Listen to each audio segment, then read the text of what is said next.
Tervetuloa taas tänne Leffahullu-podcastin pariin.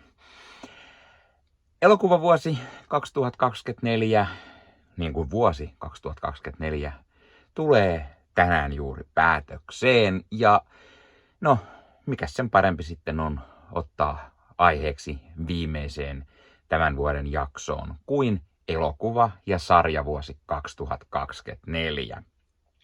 Meikäläiseltä on kyselty jonkun verran, että mitkä oli vuoden 2024 parhaat näkemäni leffat tai mitkä oli parhaat sarjat.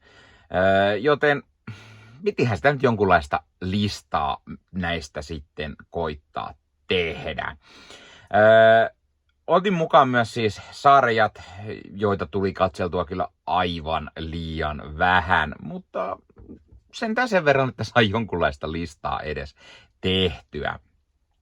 Leffoja tuli katseltua teattereissa, osa sitten kotisohvalla, kun syystä tai toisesta ei teatteriin kerinnyt käymään katsomassa. Esimerkiksi se, että kun meille keväällä syntyy vauva, niin se aiheutti paljon sitä, että ei sitä nyt oikein leffaan päässyt katsomaan tai ei viitsinyt lähteä tai muita syitä. Plus sit se, että osa leffoista vähän semmoiset, että no ne tulee kohta suoratoista palvelua, niin voihan ne sieltä sitten katsastaa. Leffoja tuli ihan hyvä määrä katsottua, vaikkakin aivan liian vähän. Siis niin paljon on näkemättä vuoden 2024 leffoja. Samoin myös paljon sarjoja, mitä tänä vuonna tuli, on joko kesken tai vielä täysin aloittamatta. Mutta tein listauksen parhaista TV-sarjoista sekä parhaista leffoista, jotka tuli 2024. Katselin myös paljon vanhempia leffoja, myös jonkun verran vanhempia sarjoja, mutta niitä nyt ei käsitellä, koska ne ei ole tullut vuonna 2024. Suurin osa näistä on siis tullut ympäri maailmaa tämän vuoden puolella, mutta siellä on pikkiriikkisen poikkeus varsinkin leffapuolella. Yksi leffa esimerkiksi, mikä tuli viime vuonna ensi-iltaan esimerkiksi Jenkeissä, mutta meille Suomeen se rantautui vasta vuoden 2024 puolella, jonka takia otan sen myös tähän mukaan. Mutta ihan ensiksi ajattelin, että otetaan tämmönen Leffahullu Wrapped, eli koska moni tykkää aina kaiken näköisistä Spotify Wrapped tai YouTube Wrapped listauksista tai tällaisista, että mikä nyt oli niin sanotusti kuunnelluita, katsotuinta jene, niin otetaan vähän Leffahullu-kanavan tämmönen Wrapped ja pistetään kanavaa vähän pakettiin vuoden 2024 osalta. Ja aloitetaan YouTubesta, eli Leffahullu YouTube-kanava. YouTuben puolella tilaajia tuli yli 310 uutta tilaajaa, siis niinku, iso kiitos kaikille tilaajille. Siis todella mahtavaa, että näin monta tilaajaa tässä vuoden aikana on tullut. Iso kiitos kaikille. Leffahullu-kanavalla alkoi myös jäsenyydet vuoden aikana ja iso kiitos kaikille niille, jotka olette kanavan jäseniä ja niille, jotka ei ole, niin jäsenethän tietenkin näkee lähes kaikki sisällön aina etukäteen. Osa voi olla, että on päiviä tai tunteja ennen kuin se julkaistaan tai sitten useampia kuukausia etukäteen. Kaikkia ei näe etukäteen. Usein esimerkiksi joku arvostelu, jolla saattaa olla embargo, niin se tulee usein kaikkien katsottavaksi heti kun vain mahdollista. Mutta jäsenille tosi usein on mahdollisuus nähdä ennakkoon kaikenlaista. Sen lisäksi myös, että jäsenille tulee mahdollisuus sitten laittaa superkommenttia ja sitten jäsenille tulee kaikennäköistä kiva varmasti vuoden 2025 aikana myöskin, joten kannattaa liittyä kanavan jäseniksi ja siitä tulee europari tähänkin suuntaan. Jahka se ensimmäinen summa saadaan kasaan, jotta YouTube joskus sitten lähettelisi niitä rahoja tähänkin suuntaan. Sen lisäksi aina voi laittaa kaikennäköistä supertykkäystä ja muuta myös, niin niistä sitten ehkä jokunen euro joskus tähänkin suuntaan tulee. Jatketaan. Eli YouTubessa yhteensä on 63,3 tuhatta katselua, eli pirunmoinen määrä on kyllä katsottu materiaalia. Katsotuin video kanavalla tämän vuoden aikana oli video kaverin kokoelma The Sequel, eli meikäläinen kuvasi jälleen kerran kaverin leffakokoelmaa ja se nousi vuoden katsotuimmaksi videoksi, sen lisäksi myös ihan kaikkien aikojen top 3. Ja tällä videolla oli 3846 katselua, eli siis ihan karvan alle se 4000, eli todella mahtava määrä katseluita vuoden aikana.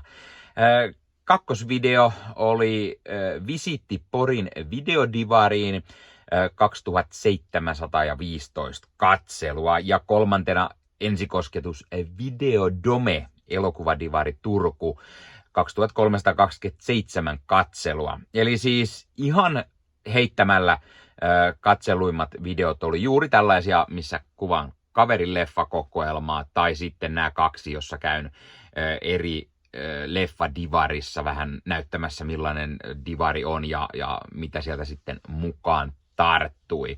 Nämä on siis aivan omilla leveleillä ja olikin sen takia ihan selkeä 3 kärki YouTuben puolella. Mutta toki kanavalla on paljon muitakin videoita ja ennen kaikkea tärkeä asia on ne leffa-arvostelut, joten listasin myös katsotuimmat leffa-arvostelut meikäläisen kanavalta ja ykköseksi kiilaa Vares X, 921 katselua, eli ihan selkeä, siis ainakin 200 enemmän mitä seuraavaksi tulleella, eli siis Vares X arvostelu kiinnosti monia. Kakkoseksi tuli yllättäen kyllä isäosa leffa, 703 katselua, eli ehdottomasti niin kuin kahden kärki on 2 kotimaista leffaa ja niiden arvostelut. Levoton tuhkimo on myös hyvin lähtenyt liikenteeseen, mutta koska se on ihan juurikin vasta tullut se leffa, niin moni ei arvosteluja välttämättä katso ennen kuin on itse leffan nähnyt, joten se ei ole ihan vielä niin paljon kerännyt. Kolmanneksi katsotun arvostelu oli Joker Folie 2, 650 katselua.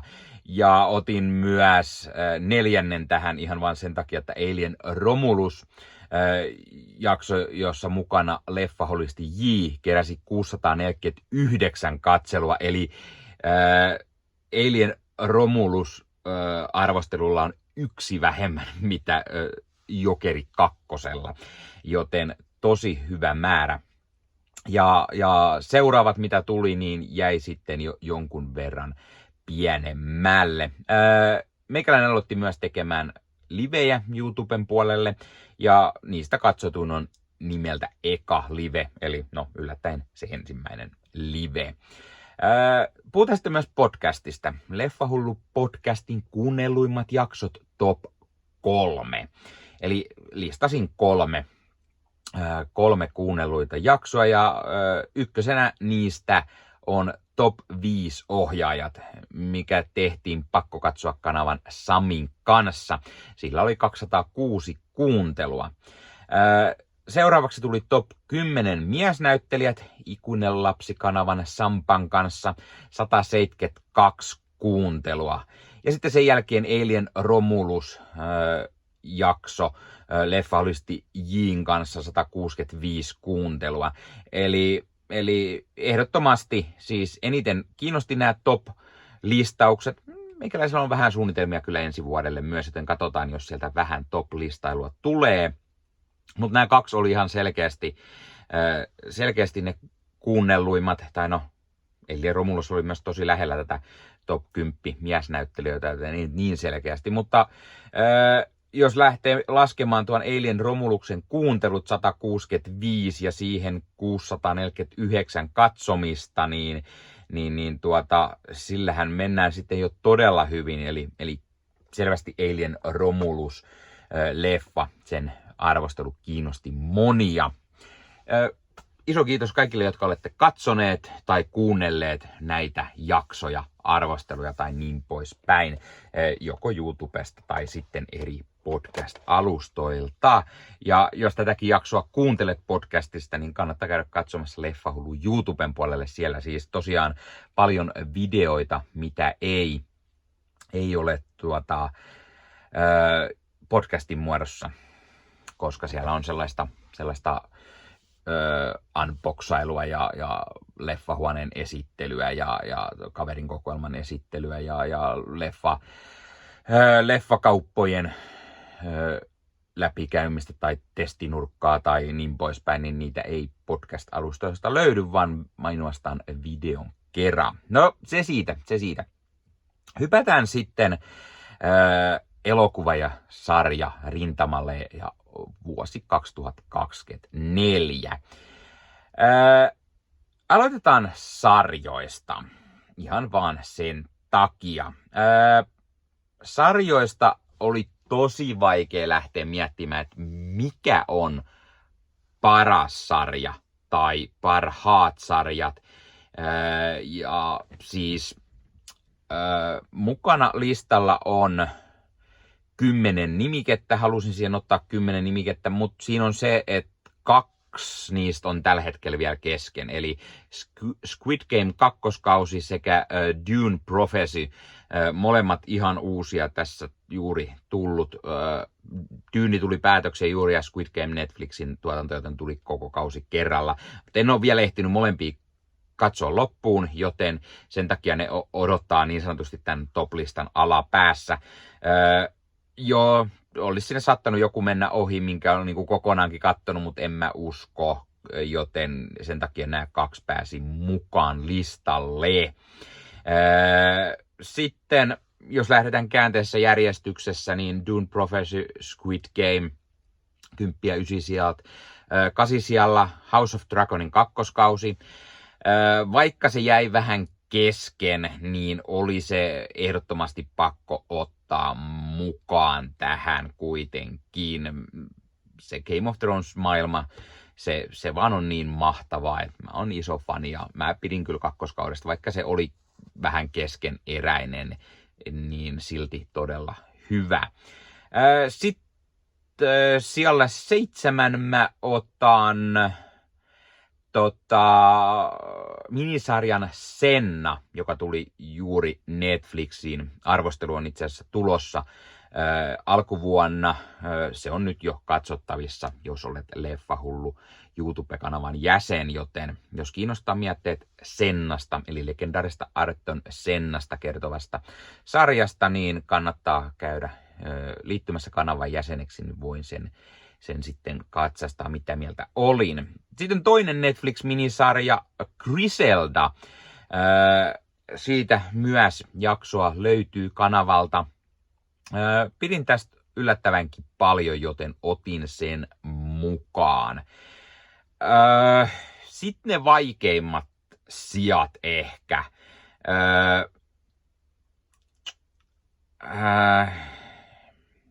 Sanotaan, että sen jälkeen tulee varmaan Fallout-sarjan ensimmäinen kausi.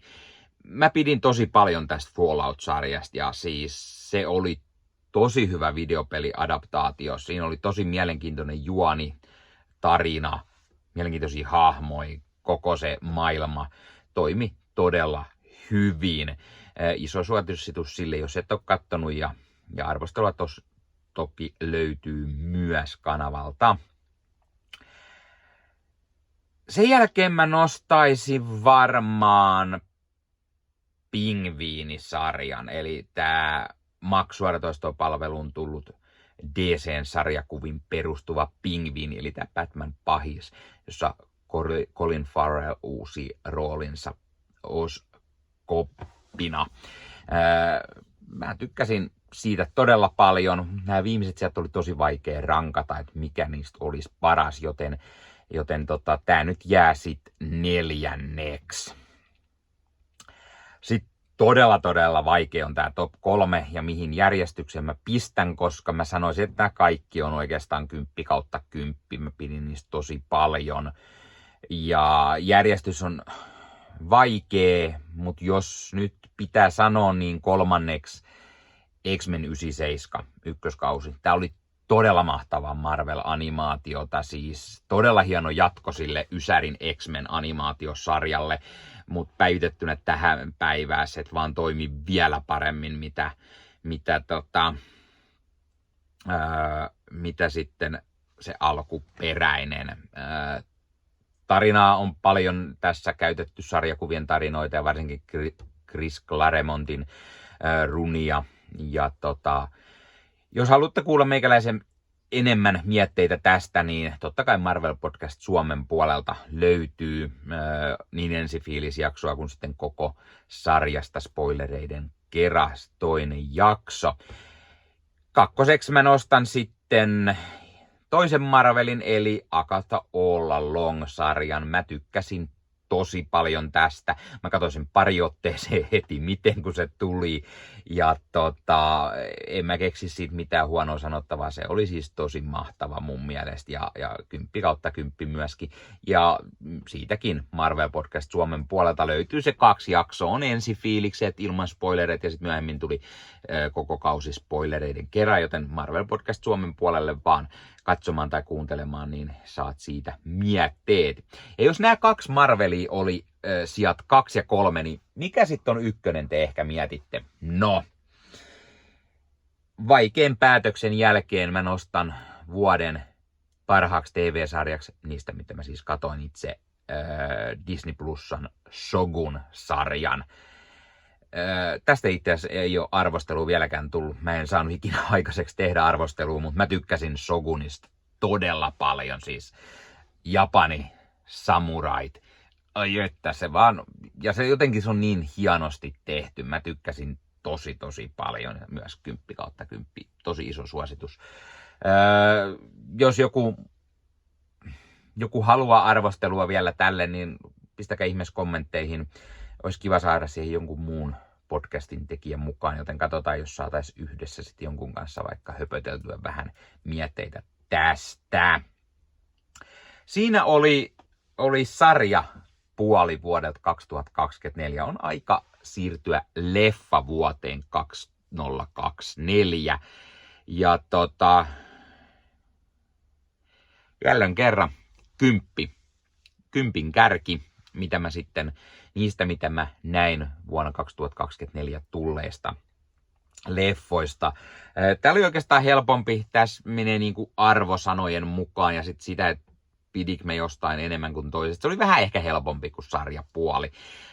Lähdetään sieltä 10. Eli 10. Suosittu oma lemppari oli Vaiana 2. Arvosanaksi mä annoin sille 8,5/10 ja arvostelua löytyy siis kanavalta. Mä pidin Vaiana 2. Ei se ollut yhtä hyvä kuin eka, mutta kyllä se niin viihdyttävää oli, että se nousi lopulta top 10 sijalle 10. 9. Heretic 8,5/10 arvosanalla. Pidin myös todella paljon tästä. Sama arvosana kuin Vaiana, ne on myös niin erilaisia leffoja, että tosi vaikea lähteä sanomaan. Hugh Grant, yksi herran paras roolisuoritus ikinä. Siellä 8, villirobottianimaatio, arvosanalla 9/10. Pidin todella paljon. Mahtavaa animaatiota, hieno tarina, hienosti tehty leffa kaikin puolin ja arvostelua löytyy kanavalta siitäkin. Sitten on seuraavat myös, no niin oikeastaan tässä on tosi monta 9 arvosanaa, niin nyt on vaikea vähän järjestykseen laittaa, mutta mä lopulta laitoin sijalle 7 Civil War-elokuvan. Mä katsoin sen vasta, kun se tuli suoratoistoon, mutta se oli vuoden 2024 leffa ja siksi se tähän pääsi. Pidin todella paljon kyllä siitäkin, 9/10 ja arvostelua tästäkin löytyy kanavalta. Sitten sijalle 6 mä laitoin Deadpool ja Wolverine. Arvosanalla 9/10. Mietteet löytyy Marvel Podcast Suomen puolella. On itse asiassa kanavan katsotuin, kuunnelluin jakso tältä vuodelta siellä. Seuraavassa jaksossa varmaan Wrapped myös Marvel Podcastin puolella, joten kannattaa katsoa, jos se kiinnostaa. Deadpool ja Wolverine myös heittämällä paras sarjakuvaleffa vuodelta 2024. Mikään ei päässyt lähellekään. Siellä 5 Pixarin Inside Out 2. Arvosanalla myös 9/10. Todella mahtava jatko-osa. Pidin todella paljon. Ja kuten sanottu, arvostelua siitäkin löytyy kanavalta. Sitten siellä 4 The Fall Guy. Siis pääsi yllättämään. Siis, no joo, ohjaaja David Leitch on tehnyt aiemminkin tosi hyviä leffoja, ei sinänsä yllätä, mutta tää oli taas todella toimiva ja siis tämmönen stunttimiehestä kertova leffa, mutta myös samalla vähän niin kuin rom-com, niin oli yllättävän toimiva leffa. 9/10 sille ja arvostelua löytyy siis kanavalta. No sitten 3 kärki. 3. Furiosa, Mad Maxin spin-off-leffa, arvosanalle 9,5/10. Mä pidin tosi paljon, vaikka mä vähän jäin miettimään, että oliko se 9,5 vähän yläkantti, että onko 9 se oikeampi, mutta pidin todella paljon Furiosasta ja siitäkin arvostelua löytyy kanavalta. 2. nousi Dune, osa 2, Dune Part 2. Pidin myös todella paljon Dune 2. Odotan innolla sitä 3. ja siis ehdottomasti kaikki vaan toimii tässä leffassa. Siinä oli hieno castingi, hienot roolisuoritukset, mielenkiintoinen maailma, avasi paremmin sitä, mitä eka osa. Eka oli oikeastaan esittely vasta koko tälle niin kuin, leffasarjalle, mitä 2 syventyy hahmoihin, siihen tarinaan, jotenkin mielenkiintoisia lisiä ja twistejä ja oi, että pitäisi katsoa uudestaan. Mä näin sen silloin vaan leffassa, mutta se on niin kova, että pitäisi kyllä katsoa uudestaan. Ja sitten, kun mä rupesin miettimään tätä listausta, niin mun mielestä aika selkeä 1 oli se leffa, mitä tuli muualla maailmassa viime vuoden puolella, mutta meillä tuli tänä vuonna, eli Poor Things, 10/10. Siis mun mielestä oli mahtava leffa. Tämä oli ensimmäinen Jorgos Lanthimoksen leffa, mitä mä näen, ja heti ihan mahtava leffa. Siis siinä on niin huikeita siis roolisuorituksia. Emma Stone, Willem Dafoe ja Mark Ruffalo. Ai että se oli hyvä leffa, se oli hienosti tehty, visuaalisesti näyttävä, todella mielenkiintoinen tarina, roolihahmot, näyttelijät. Siinä oli niin paljon kaikkea hyvää, että ai että siis syystäkin ja ansaitusti voitti niitä Oscar-pystejä ja siis edelleen mä sanon, että se oli tämän vuoden paras leffa kyllä. Vaikkakin arvosana on se 10/10 kuten Dune 2, ja ne on siis molemmat ihan rintarinnan siitä, että kumpi oli vuoden parempi leffa ehkä, mutta mun mielestä Poor Things oli selkeämmin se vuoden paras leffa. No niin, siinä oli leffa vuosi 2024 pikaisen läpi käytynä. Mielenkiinnolla odotetaan vuotta 2025. Heti alkuvuodesta se Nosferatu, se kiinnostelee ehdottomasti. Niin kuin aina Marvel Studion leffat, sieltä on tulossa Captain America 4, eli Brave New Worldia, sieltä on tulossa Thunderboltsia, sieltä on tulossa Fantastic Fouria, DC:ltä Superman, James Gunnin tekemänä, kiinnostaa todella paljon. 28 Years Later on ehdottomasti semmonen. Siellä oli vaikka ja mitä mä en nyt tähän hätään muista, koska mä en niitä kirjoittanut ylös mihinkään, koska hyvä minä. Mutta käydään sitten viimeistä vuoden päästä läpi, mitkä oli vuoden 25 parhaat. Mutta hei, laittakaa kommentteja. Mitä mieltä ootte meikäläisen listauksesta, näistä TV-sarjoista, leffoista? Ootko sä nähnyt mitkä niistä? Mitä mieltä sä olet niistä? Millainen olisi sun top 10 2024? Niin sarjojen kuin leffojenkin saralla. Mitä sä nostaisit omiksi suosikeiksi top 10? Tai jos et ole nyt 10 leffaa nähnyt, semmosia mitä on tullut 24, niin vaikka sitten top 5. Tai mikä on sun suosikit tänä vuonna tulleesta? Voi pistää myös inhokkeja. Meikäläisillä varmaan huonoimmaksi jäi, vaikka Marvel-hullu olenkin, niin Sonin räpellykset, Madame Web, Venom The Last Dance ja Kraven the Hunter. No Kravenista mä ihan tykkäsin, mutta silti ne oli ehkä ne vuoden huonoimmat leffopuolella. Sarjoista mä en oikeastaan niin semmosia hirveän huonoja ei edes katsellu. Ja hei, jos katsot YouTuben puolelta, niin pistä peukkuun, jos pistä kanavatilauksen muistoskellosta päälle. Näitä aina, koska tulee uusia videoita ja sen lisäksi auttaa kanava kasvamaan. Eli kiitos kaikille, jotka olette kanavan tilanneet. YouTuben puolella siellä on jäsenyydet, superominaisuudet päälle. Sieltä voi jäsenet tulla kanavan jäseniksi ja sieltä saa erikoismainintaa esimerkiksi tohon nimen, kun on kanavan jäsen ja sit saa erinäköisiä hyviä asioita. Näkee ennakkoonkin. Esimerkiksi tämänkin on nähnyt varmasti jo aikaisemmin, jos on kanavan jäsen, tämän videon sieltä ja muita videoita tulee. Esimerkiksi täällä on paljon tällä leffahuoneessa kaiken näköistä, mistä on tulossa lähiaikoina varmasti video, niin niitäkin näkee sitten ennakkoon, kun on kanavan jäsen. Joskus tulee jopa pelkästään jäsenille tarkoitettuja videoita. Ja sen lisäksi on kaikki korostettuja vastauksia ja tilaa tämmöisiä merkkejä ja muuta kaikki. Kyllä te tiedätte YouTube-juttut. 0,99 € kuussa tai 2,99 € kuussa, niillä saa erinäköisiä asioita, kun tilailee tai on kanavan jäsen. Ja niitä supertykkäyksiä, superkommentteja, kaikkea voi laittaa, niin siitä tulee muutamat kymmenet sentit sitten tähänkin suuntaan. Eli kiitos kaikille, jotka olette niitä laittaneet. Ottakaa Leffahullu somekanavat haltuun, Instagrami, TikTokki, Facebook-sivusto, jäne. Meikäläinen tekee Marvel Podcast Suomea, Star Wars Podcastia ja sitten sen lisäksi meikäläinen kuuluu Leffamediaan, jos on yli 30 sisääntuottajia, jotka rakastavat leffoja ja sarjojen katsomista, niiden arvostelemista ja kaikkeen leffoja ja sarjoihin liittyvää. Sieltä löytyy leffa- ja sarja-aiheiset uutiset, huhut, trailerit, sieltä löytyy haastatteluja, kaikennäköistä leffa- ja sarja-aiheista.